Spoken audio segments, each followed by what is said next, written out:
एक सुंदर युवती प्रातःकाल गांधी पार्क में बिल्लौर के बेंच पर गहरी नींद में सोई पाई जाए, ये चौंका देने वाली बात है। सुंदरियां पार्कों में हवा खाने आती हैं, हंसती हैं, दौड़ती हैं, फूल पौधों से खेलती हैं, किसी का ध्यान इधर नहीं जाता। लेकिन कोई युवती रविश के किनारे वाले बेंच पर बेखबर सोए, ये बिल्कुल गैर मामूली बात है। अपनी ओर बलपूर्वक आकर्षित करने वाली रविश पर कितने आदमी चहलकदमी कर रहे हैं, बूढ़े भी जवान भी, सभी एक क्षण के लिए वहां ठिठक जाते हैं, एक नज़र वो दृश्य देखते हैं और तब चले जाते हैं। युवक वृंद रहस्य स्वभाव से मुस्कुराते हुए, वृद्धजन चिंता भाव से सिर हिलाते हुए और युवतियां लज्जा भाव से आंखें नीचे किए हुए। दोस्तों, मैं हुमान सिंह और किस्सा कहानी में आपका स्वागत है। आज मैं फिर एक नई कहानी के साथ आपके सामने आया हूं, जिसका नाम है मनोवृत्ति। मुंशी प्रेमचंद जी की ये कहानी है। तो आइए मैं स्टार्ट करता हूं। बस आपसे एक रिक्वेस्ट है, चैनल पर नए हो तो प्लीज़ सब्सक्राइब कर लीजिए और बेल आइकॉन ज़रूर दबा देना, उससे आपको मेरी आने वाली नई कहानियों का नोटिफिकेशन आ जाएगा। तो आइए मैं स्टार्ट करता हूं। वसंत और हसीम निकर और बनियान पहने नंगे पांव दौड़ रहे हैं। बड़े दिन की छुट्टियों में ओलंपियन रेस होने वाली है, दोनों उसी की तैयारी कर रहे हैं।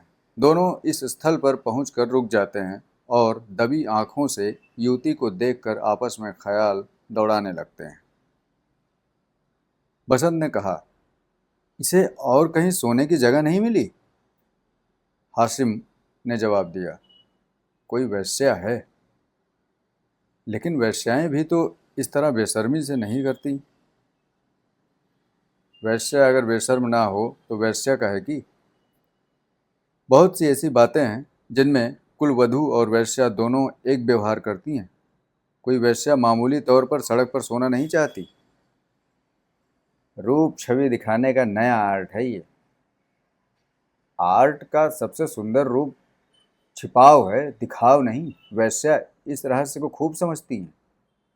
अरे उसका छिपाव केवल आकर्षण बढ़ाने के लिए है, हो सकता है, मगर केवल यहाँ सो जाना एक ये प्रमाणित नहीं करता कि ये वेश्या है। इसकी मांग में देखो, सिंदूर है। वेश्याएं अवसर पड़ने पर सौभाग्यशाली बन जाती हैं। रात भर प्याले के दौर चले होंगे, काम क्रीड़ाएँ हुई होंगी, अवसाद के कारण ठंडक पाकर सो गई होगी। छोड़ो, मुझे तो कुलवधू सी लगती है। कुलवधू पार्क में सोने आएगी? अरे हो सकता है घर से रूठ कर आई हो।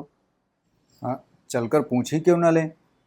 निरे अहमक हो, बगैर परिचय के आप किसी को जगा कैसे सकते हो? अजी चलकर परिचय कर लेंगे, उल्टे और एहसान जताएंगे। और कहीं झिटक दे तो? झिटकने की कोई बात ही भी हो, उससे सौजन्य और सहृदय से डूबी हुई बातें करेंगे। कोई युवती ऐसी बातें सुनकर चिढ़ नहीं सकती। अजी गत यौनाएं तक तो रस भरी बातें सुनकर फूल ही उठती हैं। यह तो नव यौवना है। मैंने रूप और यौवन का ऐसा सुंदर संयोग नहीं देखा है। मेरे हृदय पर तो ये रूप अब जीवन पर्यंत के लिए अंकित हो गया, शायद कभी भूल न पाऊं। मैं तो फिर भी यही कहता हूँ कि कोई वैश्या है। रूप की देवी वैश्या भी हो, उपास्य है। यहीं खड़े खड़े कवियों की सी बातें करोगे? जरा वहाँ चलते क्यों नहीं? तुम केवल खड़े रहना, पास तो मैं डालूंगा। कोई कुलवधू है। कुलवधू पार्क में आकर सोए तो इसका इससे सिवा कोई अर्थ नहीं कि वो आकर्षित करना चाहती है, और ये वैश्या मनोवृत्ति है। आजकल की युवतियाँ भी तो फॉरवर्ड होने लगी हैं। हाँ, लेकिन फॉरवर्ड युवतियाँ युवकों से आंखें नहीं चुराती। हाँ, लेकिन है कुलवधू। कुलवधू से किसी तरह की बातचीत करना मैं बेहूदगी समझता हूँ। तो चलो फिर दौड़ लगाएं। लेकिन दिल में तो वो मूर्ति दौड़ रही है। तो आओ बैठें। जब वो उठकर जाने लगे तो उसके पीछे चलें। मैं तो कहता हूँ वैश्या है, और मैं कहता हूँ कुलवधू है। तो 10-10 की बाजी रही। दो वृद्ध पुरुष धीरे धीरे जमीन की ओर ताकते आ रहे हैं, मानो कोई जवानी ढूंढ रहे हों। एक की कमर झुकी हुई है, बाल काले, शरीर स्थूल, दूसरे के बाल पके हुए, पर कमर सीधी, एक हरा शरीर, दोनों के दांत लेकिन टूटे हुए, पर नकली दांत लगाए हैं। दोनों की आँखों पर ऐनक, मोटे महाशय वकील हैं, छरहरे महाशय डॉक्टर।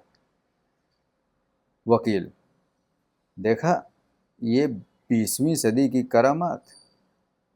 डॉक्टर साहब: जी हाँ, हिंदुस्तान दुनिया से अलग तो नहीं है, लेकिन आप इसे शिष्टता तो नहीं कह सकते। शिष्टता की दुहाई देने का अब समय नहीं है किसी भले घर की लड़की लेकिन। अरे वैश्या है साहब, आप इतना भी नहीं समझते। वैश्या इतनी फूहड़ नहीं होती, और भले घर की लड़कियां फूहड़ होती हैं? कुछ भी। नई आज़ादी, नया नशा है। हम लोगों को तो बुरी भली कट गई, जिनके सिर आएगी वो झेलेंगे। अफसोस, जवानी रुखसत हो गई। जिंदगी जहन्नुम से बदतर हो गई है, मगर आँख तो नहीं रुखसत हो गई, वो दिल तो नहीं रुखसत हो गया। बस आँख से देखा करो, दिल जलाया करो। मेरा तो फिर जवान होने को जी चाहता है। सच पूछो तो आजकल के जीवन में ही जिंदगी की बहार है।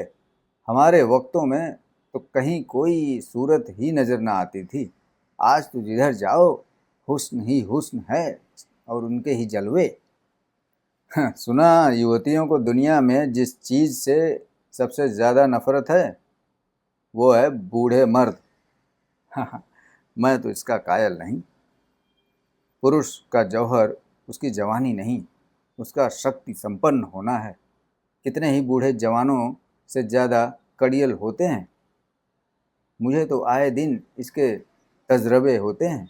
मैं ही अपने को किसी जवान से कम नहीं समझता। हाँ, ये सब सही है, पर बूढ़ों का दिल कमज़ोर हो जाता है। अगर ये बात ना होती तो इस रमड़ी को इस तरह देखकर हम लोग यूँ न चले जाते। मैं तो आंखों भर देख भी न सका। डर लग रहा था कि कहीं उसकी आंखें खुल जाएं और वो मुझे ताकते देख ले तो दिल से क्या समझेगी। अरे खुश होती कि बूढ़े पर भी उसका जादू चल गया। अजी रहने भी दो। आप कुछ दिनों ओकासा का सेवन कीजिए। चंद्रोदय खाकर देख चुका, सब लूटने की बातें हैं। मंकी ग्लैंड लगवा लीजिए ना। आप इस युवती से मेरी बातें पक्की करा दें, मैं तैयार हूँ। हाँ, ये मेरा जिम्मा, मगर भाई हमारा हिस्सा भी रहेगा। अर्थात अर्थात ये कि कभी कभी मैं आपके घर आकर अपनी आंखें ठंडी कर लिया करूँगा। अगर आप इस इरादे से आए तो मैं आपका दुश्मन हो जाऊं।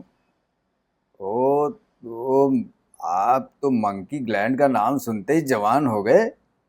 अरे मैं तो समझता हूँ ये भी डॉक्टरों ने लूटने का एक लटका निकाला है सच में। अरे साहब, इस रमड़ी के स्पर्श से जवानी आ जाएगी।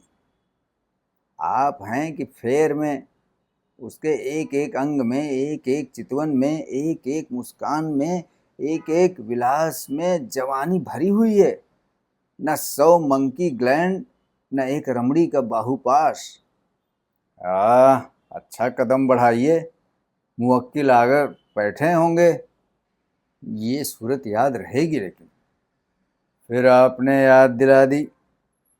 वो इस तरह सोई है इसलिए कि लोग उसके रूप को, उसके अंग विन्यास को, उसके बिखरे हुए केशों को, उसकी खुली हुई गर्दन को देखें और अपनी छाती पीटें।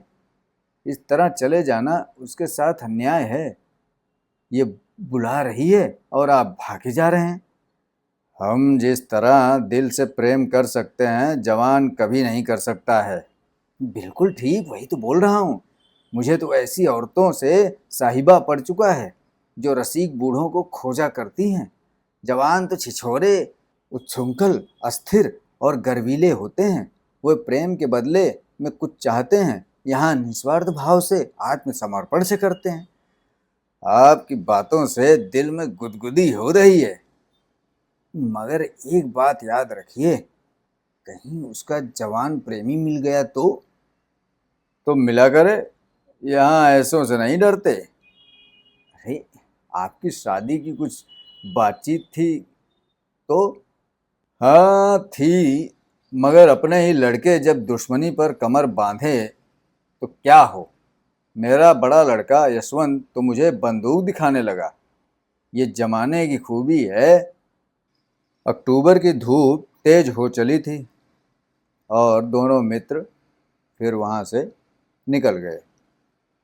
दो देवियां, एक वृद्धा, दूसरी नवयौवना पार्क के फाटक पर मोटर से उतरी और पार्क में हवा खाने आई। उनकी निगाह भी उस नींद की मारी युवती पर पड़ी। वृद्धा ने कहा, ये बड़ी बेशर्म है ये। नवयौवना ने तिरस्कार भाव से उसकी ओर देखकर कहा, ठाट तो देखो भला, घर की देवियों के जैसे हैं। अरे बस ठाठ ही देखो, इसी से मर्द कहते हैं स्त्रियों को आज़ादी ना मिलनी चाहिए। अरे मुझे तो कोई वैश्या मालूम होती है। वैश्या ही सही, पर उसे इतनी बेशर्मी करके स्त्री समाज को लज्जित करने का क्या अधिकार है, हैं? कैसे मजे से सो रही है देखो, मानो अपने घर में है। बेहयाई है। मैं पर्दा नहीं चाहती, पुरुषों की गुलामी नहीं चाहती, लेकिन औरतों में जो गौरवशीलता और सलज्जता है उसे भी नहीं छोड़ना चाहती।